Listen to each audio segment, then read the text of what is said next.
Olá, queridos irmãos, queridas irmãs. Salut, chers frères, chères sœurs, nous voici à un nouveau tutoriel de la nourriture quotidienne et c'est le premier livre de la nouvelle série de la nourriture quotidienne. Sera prêché l'évangile du royaume. Et le titre du premier livre, c'est le royaume de Dieu, le gouvernement d'éternité en éternité. Et l'auteur de ce livre 1, c'est notre bien-aimé frère Pedro Dong. Donc nous voici à la 3e semaine. Le frère Pedro nous a partagé la première semaine et le frère André la 2e semaine. Et nous allons donc traiter la 3e semaine, le royaume de Dieu, la récréation, première partie. En lecture biblique, c'est Genèse 1-2 que nous allons lire. La référence biblique de cette semaine, Genèse 1-2. La terre était informe et vide. Il y avait des ténèbres à la surface de l'abîme et l'Esprit de Dieu se mouvait au-dessus des eaux. Et dans Genèse 2, versets 1 à 3, ainsi furent achevés les cieux et la terre et toute leur armée.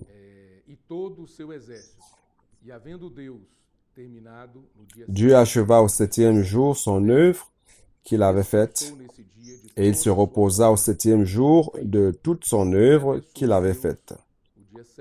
Dieu bénit le 7e jour et le sanctifia, parce qu'en ce jour, il se reposa de toute son œuvre qu'il avait créée en la faisant.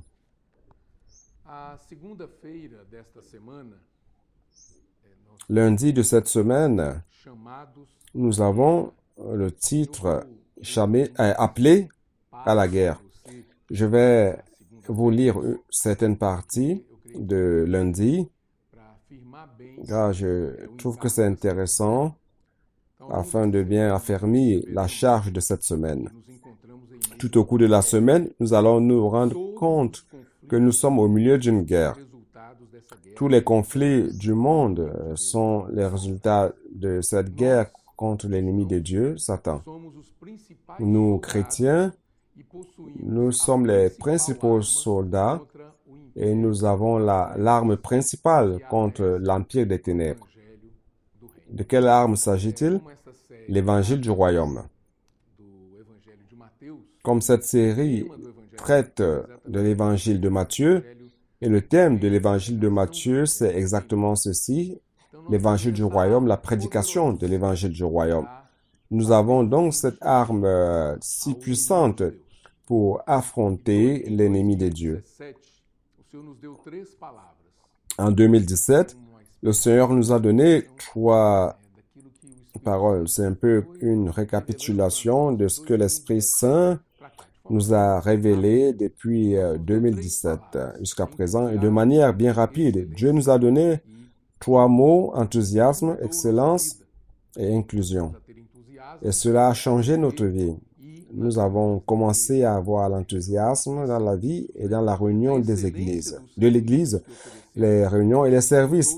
L'excellence de service que nous offrons au Seigneur est devenue une référence et l'inclusion d'une génération plus jeune et des femmes a apporté une force et a changé notre vie chrétienne, notre vie d'église et notre service que nous rendons au Seigneur et dans l'œuvre.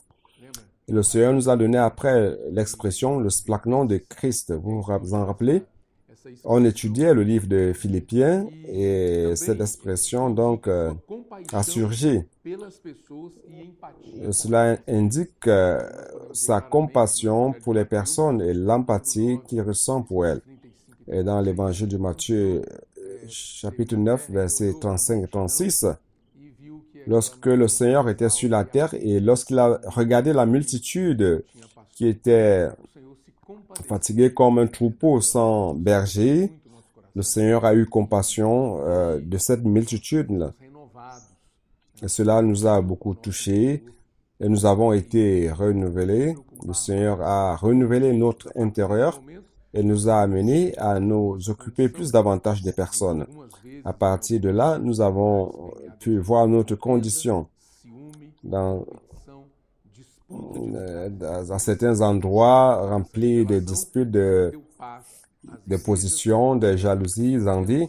Après la révélation, Dieu a donné la paix à l'Église et aux églises qui avaient ces problèmes. Et nous avons commencé à nous occuper les uns des autres comme membres du corps de Christ. Donc c'était un grand changement, une révolution spirituelle merveilleuse qui s'est passée dans notre vie. La vie d'église s'est remplie de compassion et a mis fin à la vieille ambiance. Et le Seigneur a donc eu ainsi un espace pour construire une nouvelle église et nous bénir. Une nouvelle manière de vivre l'église et nous bénir. Un autre mot qu'on a reçu, c'est la gloire de Dieu. Nous avons vu que la gloire de Dieu a une force opérante. Et c'est par sa gloire qu'il travaille en nous afin de nous transformer et nous sanctifier et à la fin nous insérer en lui-même dans la gloire. Donc le désir de Dieu, c'est de nous introduire en lui-même. Quand nous avons découvert cela, ça a changé aussi encore plus notre vie. Et récemment, on peut se rendre compte de l'importance de la parole prophétique. Vous avez beaucoup écouté parler de ce terme, de cette expression, parole prophétique, parmi nous. L'église à Philadelphie, étudiant l'histoire des églises, on a vu la période de chacune d'elles. Le frère Pedro a pris cette portion de l'Apocalypse 2 et 3 et nous a aidé à voir l'histoire de l'église. Et lorsque nous sommes arrivés à l'église à Philadelphie, nous avons vu que cette église a reçu la bénédiction d'avoir débloqué la bénédiction de la parole prophétique. Et c'était un moment où le Seigneur peut se reposer. Donc, il a donné cet endroit et nous avons une nouvelle bénédiction qui nous a amené vers une nouvelle réalité. Nous n'avons pas besoin de nous efforcer pour faire l'œuvre de Dieu, car celui qui fait l'œuvre, c'est la parole de Dieu qui nous est dispensée. Nous sommes dans le repos. Imaginez que vous recevez une commission et vous pensez que la force pour accomplir cette commission, c'est votre propre force ou la mienne ou notre. Ça, c'est une fatigue sans fin. On n'a aucune force. Donc, c'est l'œuvre c'est la parole qui accomplit l'œuvre de Dieu. Nous avons dans les rues le colportage dynamique. Aujourd'hui, avant de venir pour vous parler de ce tutoriel, j'ai pris un Uber et dans le Uber, j'ai pu prier avec la personne qui conduisait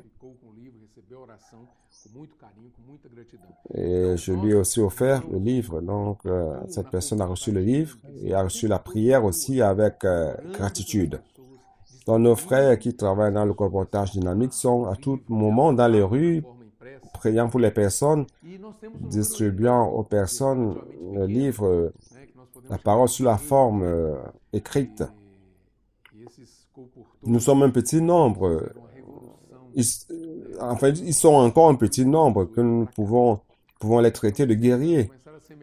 Et ces colporteurs ont apporté une révolution dans l'œuvre depuis 2018 jusqu'à maintenant.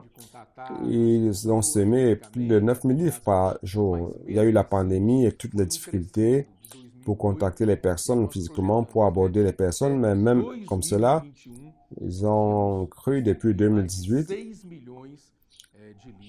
et nous projetons que jusqu'à 2021, nous allons distribuer plus de 6 millions de livres. Des livres spirituels qui aident les personnes à recevoir plus de la vie de Dieu, plus de la constitution de la parole de Dieu en soi. Donc, beaucoup de prières, beaucoup de personnes qui reçoivent les prières, et beaucoup de livres, beaucoup de paroles imprimées, divulguées.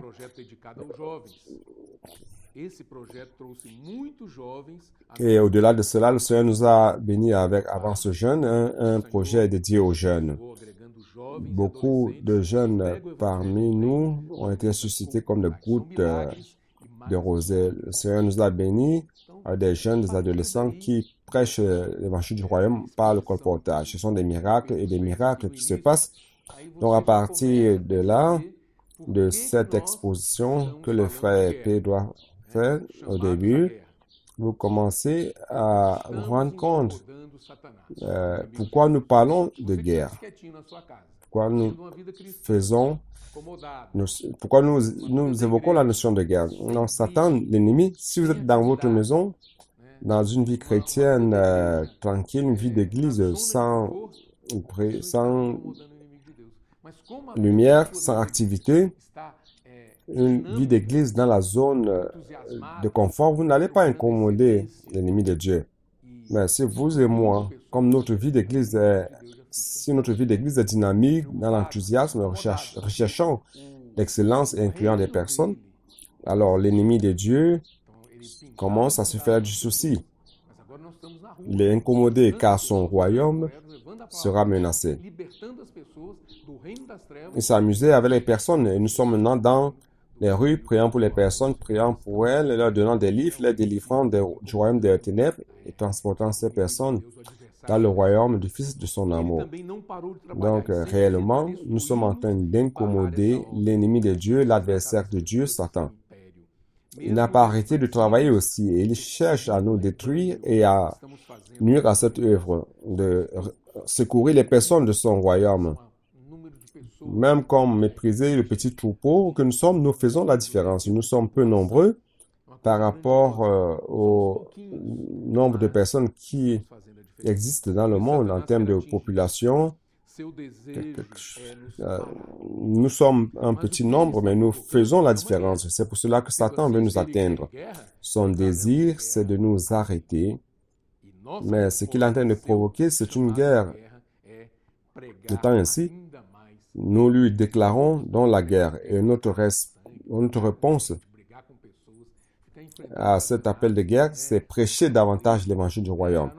Nous ne luttons pas contre la chair et le sang, luttant contre les personnes, affrontant Satan dans son champ de bataille. Notre arme, notre déclaration de guerre, c'est prêcher davantage l'évangile, amener plus de salut aux personnes.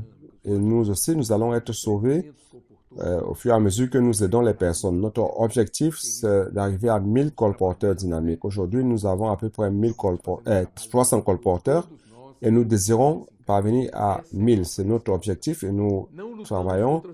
Les frères font un travail merveilleux. Nous tous impliqués dans cette charge. C'est notre réponse.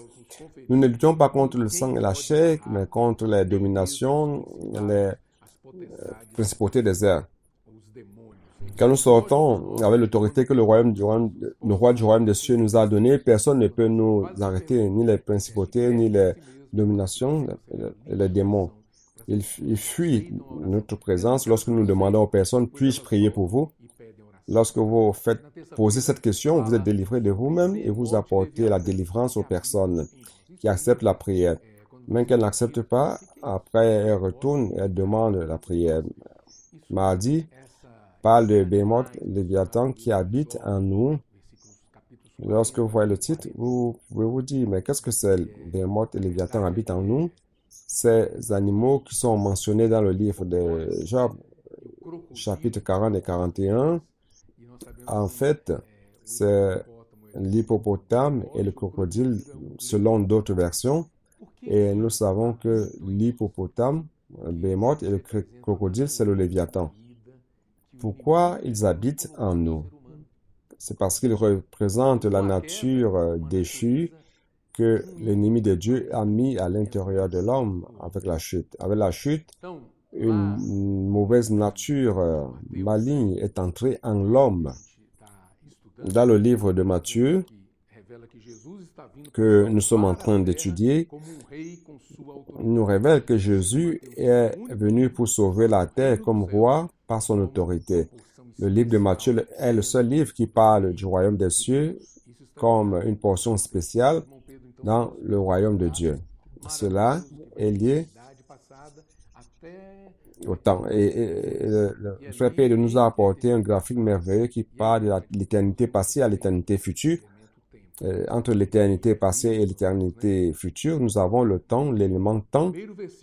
Et là, nous voyons au premier verset de Genèse, chapitre 1, qui dit « Au commencement, Dieu créa les cieux et la terre. » Ici, c'est le début du temps.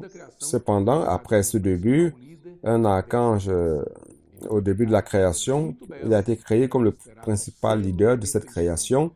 Il a été créé d'une manière belle et était considéré le sceau de la perfection, une créature très sage. Nous pouvons voir cela dans Ézéchiel 28, clairement.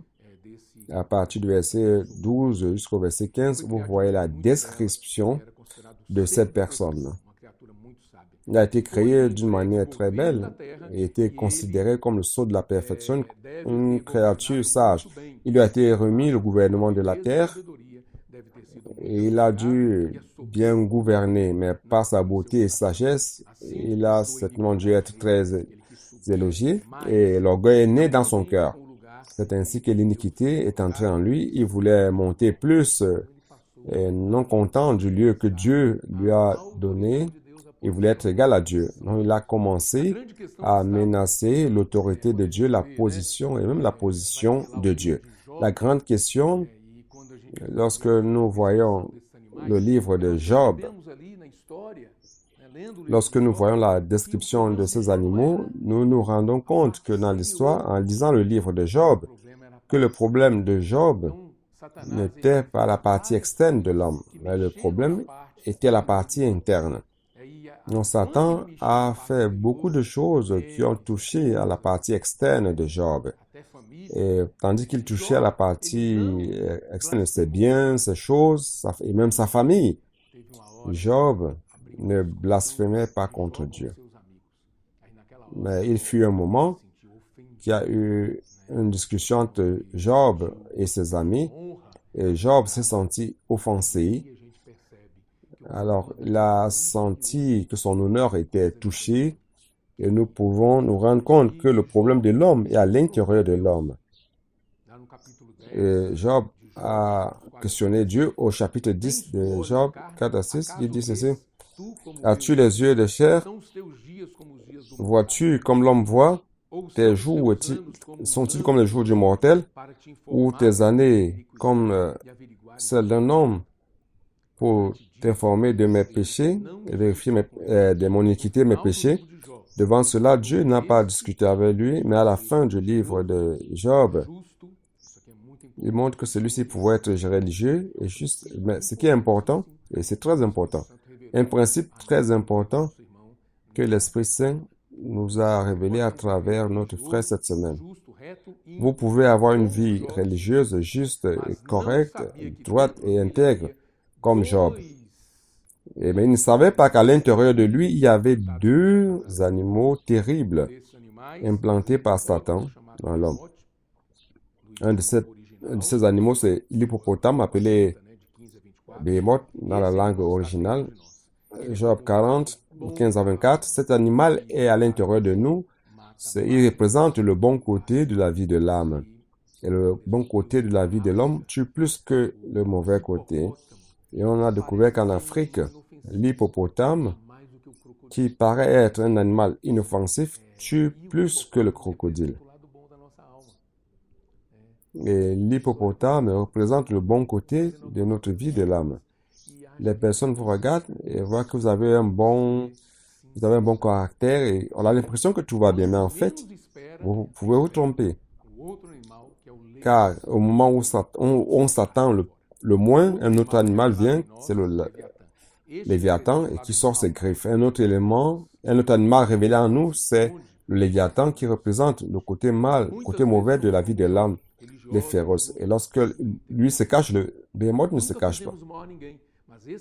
Job, juste et intègre, pouvait être comme lui. Il n'a jamais fait mal à personne, mais ce bon côté de l'âme peut nous apporter beaucoup de dommages et à l'Église. Nous devons faire très attention que le Seigneur ouvre nos yeux Car si quelqu'un irait de ce bon côté, il devient une bête. Il devient le Léviathan. Chapitre 41 de Job, versets 1 et 33, 34. Lorsque l'hippopotame Béhémoth nous amène à pratiquer les bonnes actions, nous ne serons jamais délivrés de l'esclavage de la vie de l'âme. Lorsqu'il est touché, il devient un Léviathan.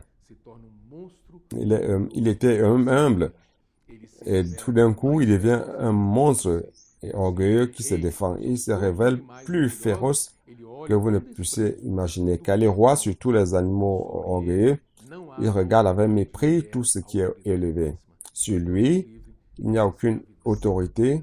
Il est l'autorité maximale. Que le Seigneur nous délivre de cet esclavage de la vie de l'âme. Ici, c'est un passage très bon que que Dieu nous a donné. Et à travers ce passage, nous pouvons connaître notre nature. Comme elle est périlleuse, nous ne pouvons pas confier en nous-mêmes. Nous devons toujours aller vers le Seigneur. Mercredi, on va avoir une voie de sortie de cette situation. Cette semaine est une semaine complète.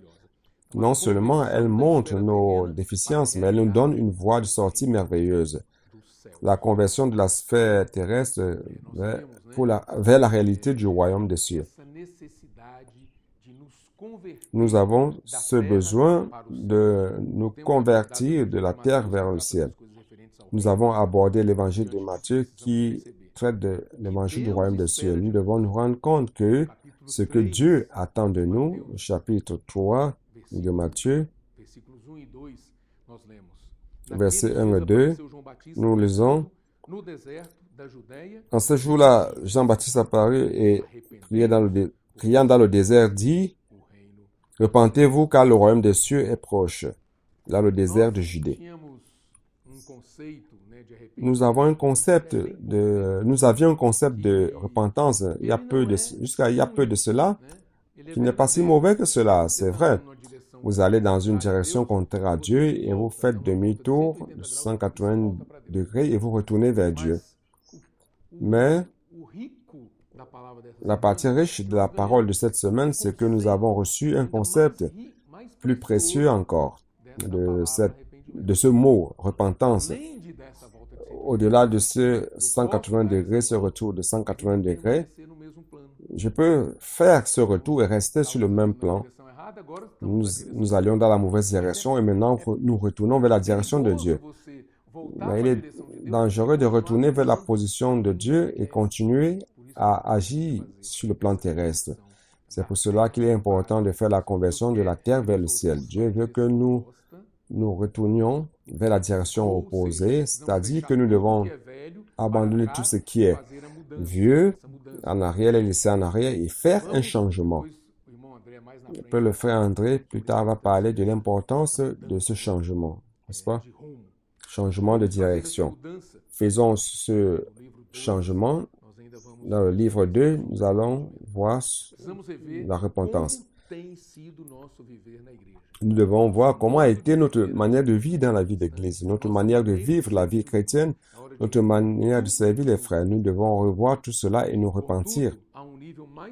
Cependant, il y a un niveau profond de la repentance. Si nous faisons tout simplement un demi-tour, 180 degrés, alors nous serons toujours sur le même plan, le plan de la création. Ce plan a été corrompu. Bien que nous soyons très religieux, nous serons tout simplement comme les pharisiens et les sadducéens qui avaient été appelés par le Seigneur Jésus, qui avaient été traités par le Seigneur Jésus dans Matthieu 3, ce même chapitre où Jean-Baptiste parle de l'importance de la repentance. Nous voyons que les pharisiens et les sadducéens ont été traités de race de vipères, c'est-à-dire qu'ils avaient une nature de serpent, de vipère, qui est contraire à Dieu. Donc, bien qu'on soit religieux, bien qu'ils étaient religieux, ils faisaient partie de cette race. Le plus souvent, nous ne voyons pas cela, nous pensons que nous travaillons pour Dieu, nous faisons sa volonté, mais en fait, si nous ne sortons pas de ce plan terrestre Nous n'allons pas fuir de la corruption. Dieu veut opérer une conversion différente. Il ne s'agit pas tout simplement de la conversion d'une vie pécheresse vers une vie religieuse. Changer de direction ne veut pas dire rester sur le même plan, mais c'est de sortir du plan terrestre et aller vers le plan céleste. Lorsque cela se passe, tout change. Nous échappons à l'esclavage du péché, des bémots, de la vie de l'âme et des choses terrestres. Dieu veut nous amener vers la sphère du royaume des cieux. Donc, si quelqu'un n'a pas encore fait cette conversion, sera encore sous l'attaque du bémol quotidiennement. Et je dis pas de changer de plan nous rend utile à Dieu. Il commence par Colossiens 3, 1 à 4, qui dit ceci. Si donc vous êtes ressuscité avec Christ, cherchez les choses d'en haut, où Christ est assis à la droite de Dieu. Affectionnez-vous aux choses d'en haut, et non à celles qui sont sur la terre, car vous êtes morts et votre vie est cachée avec Christ en Dieu. Quand Christ, notre vie, paraîtra, alors vous paraîtrez aussi avec lui dans la gloire. En résumé, nous vivons sur la terre, mais avec les regards fixés au ciel. Cherchons les choses d'en haut. Le Seigneur est venu pour nous délivrer des choses terrestres qui nous laissent chaque fois plus pauvres. Lui-même vivait à tout moment sous un autre plan. Lorsque le Seigneur Jésus vivait sur terre, il était connecté au Père sur le plan céleste. Il a accompli l'œuvre de Dieu et il a été obéissant jusqu'à la mort et à la mort de la croix.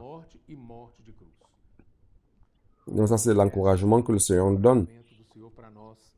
Toute autorité a été donnée à Christ. Pour cela, lorsque nous sortons dans les rues, les principautés fuient, les démons fuient et les miracles se passent. Beaucoup ont changé de plan et sont devenus utiles à Dieu. Et vendredi parle de changer de plan par la foi. Lorsque Satan devait remettre à Dieu l'autorité qu'il a reçue, il n'a pas fait cela. Donc, quand il s'est révolté, alors c'est à nous d'arracher cette autorité usurpée par Satan, nous l'Église. Vous voyez, ce que Dieu attend de nous, nous l'Église, nous ses enfants, c'est de reprendre cette terre qui a été usurpée par Satan. Il est clair que Dieu lui a donné au début cette autorité, mais il devait remettre cette autorité à Dieu lorsqu'il s'est rebellé. Mais il n'a pas fait cela, il a continué usurpant l'autorité qui ne lui appartenait plus. Nous pouvons lutter contre lui sur un autre plan, sur une autre sphère. Ne luttez jamais contre le crocodile dans les marais, car il a une superficie d'appui plus grande que la vôtre. Alors, ne luttons pas contre le crocodile dans les marais, car certainement, il va nous vaincre. Nous devons donc aller vers un autre plan. Après ce premier jugement divin, Dieu n'a pas abandonné son plan. Nous voyons que la terre, après la rébellion de Satan, elle a été jugée par Dieu, par les eaux. En fait, c'était le premier déluge qui s'est passé avant Noé. Donc Dieu a jugé la terre par les eaux et ces anges, ces démons déchus, ces anges déchus ont été jugés par Dieu. Mais Dieu n'a pas abandonné. C'est pour cela que le titre de cette semaine, c'est la recréation. Dieu a voulu recréer la terre pour extraire de la terre, de cette terre, quelque chose de céleste qui lui soit utile. Nous voyons dans Hébreu, par la foi, nous croyons que l'univers a été formé par la parole de Dieu, de manière à ce que le visible a commencé à apparaître par les choses qui ne se voient pas. L'univers a été créé de rien. Mais quel est l'outil utilisé par Dieu pour créer quelque chose de rien? C'est la parole. C'est pour cela que la parole est si importante dans l'exécution de la volonté de Dieu. La parole prophétique crée, opère et exécute ce que Dieu veut. La création, c'est la partie visible, c'est l'ombre, et Dieu est la réalité de cette création. Donc, ce qu'il cherche par la création, c'est quoi? Qu'est-ce qu'il recherche par la création? Une fois que Dieu est la réalité invisible de sa création, son objectif, en nous mettant sur le plan terrestre visible, c'est d'extraire sa propre réalité invisible. Ce n'est pas seulement quelque chose d'invisible, mais c'est aussi céleste. Et c'est lié au nouvel homme, à la nouvelle création selon Dieu. C'est ça la finalité de l'Église. Quelle chose merveilleuse, n'est-ce pas? Dans Genèse, nous voyons que le Seigneur, que Dieu, Dieu a conduit Abraham. Or, dans Genèse chapitre 15, Dieu veut amener la création vers un autre plan. Alors, il a commencé à décrire la génération de Jésus à partir de la race appelée en Abraham et non de la race créée en Adam. C'est pour cela que le livre de Matthieu ne commence pas par Adam, mais commence... Adam représente la race créée, mais il commence par Abraham, la race des appelés. Alors Dieu a appelé Abraham avec tout ce qu'il a vécu, de tout ce qu'il a vécu, afin que Dieu puisse rétablir son gouvernement sur terre. Nous commençons à comprendre l'importance du livre d'évangile de Matthieu.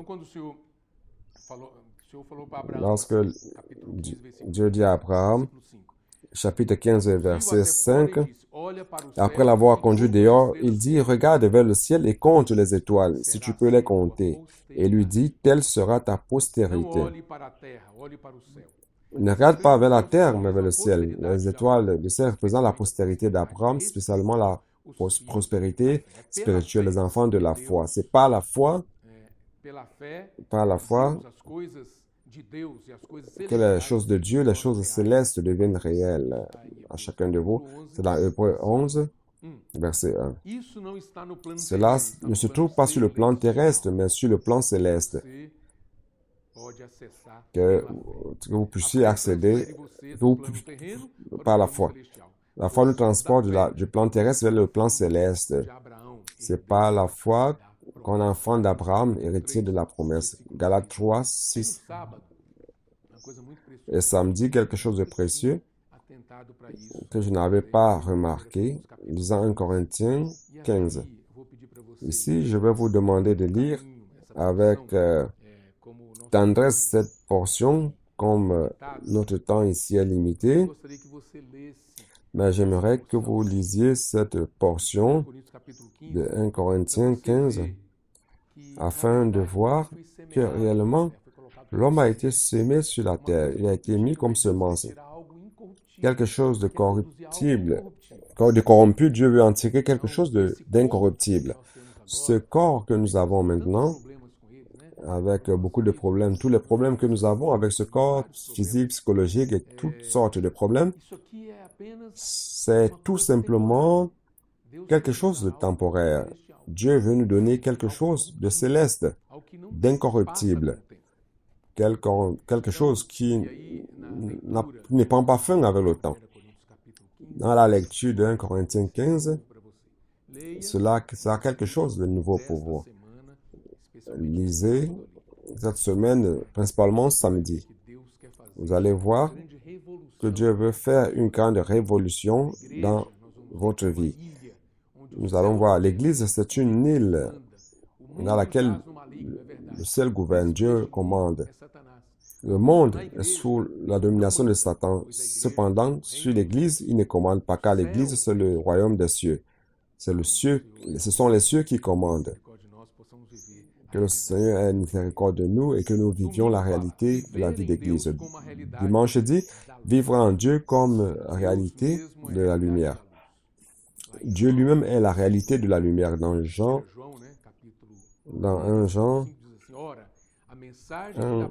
5 dit ceci, la nouvelle que nous avons apprise de lui et que nous vous annonçons, c'est que Dieu est lumière et qu'il n'y a point en lui de ténèbres. Nous devons faire ce transfert. Lorsque Dieu a créé la lumière, il a dit que la lumière soit. Dans Genèse chapitre 1, nous voyons nettement la séparation de la lumière des ténèbres. Cela doit se passer dans notre vie, dans notre quotidien. Nous sommes encore dans la chair. C'est pour cela que nous sommes soumis au péché. Par le péché nous empêche d'accéder à la lumière de Dieu et d'avoir communion avec lui. Et nous devons prendre le sang de Jésus qui nous purifie de tout péché. Si vous avez des difficultés pour aller à la lumière, pour vous approcher de Dieu. Alors, si vous avez des difficultés de sortir du plan terrestre pour aller vers le plan céleste à cause du péché, ne vous découragez pas. Le sang de Jésus nous purifie de tout péché. Et nous sommes amenés dans 2 Corinthiens 4, verset 1, qui montre que nous ne nous décourageons pas, nous faisons partie de ce ministère. Nous pouvons être attaqués par l'ennemi, mais nous ne nous décourageons pas. Ça vaut la peine de lire chapitre 4 de 2 Corinthiens, versets 1, 2, 3 et 4 à 6. Et pour terminer, 1 Thessaloniciens, nous voyons un avertissement de Paul. Mais vous, frères, vous n'êtes pas dans les ténèbres pour que ce jour vous surprenne comme un voleur. Car vous tous sont les enfants de lumière et les enfants du jour. Nous ne sommes point de la nuit ni des ténèbres. Ne dormons donc point comme les autres, mais veillons et soyons sobres. Car ceux qui dorment, dorment la nuit, et ceux qui s'enivrent, s'enivrent la nuit. Mais nous qui sommes du jour, soyons sobres, ayant revêtu la cuirasse de la foi, de l'amour, et ayant pour casque l'espérance du salut. 1 Thessaloniciens 5, versets 4 à 8. Que le Seigneur puisse nous faire changer de sphère, sortir de cette sphère de ténèbres. L'ennemi veut nous avoir, veut nous détruire, il veut nous tuer, il veut nous neutraliser, il veut nous rendre inutiles par rapport à l'œuvre, la volonté de Dieu.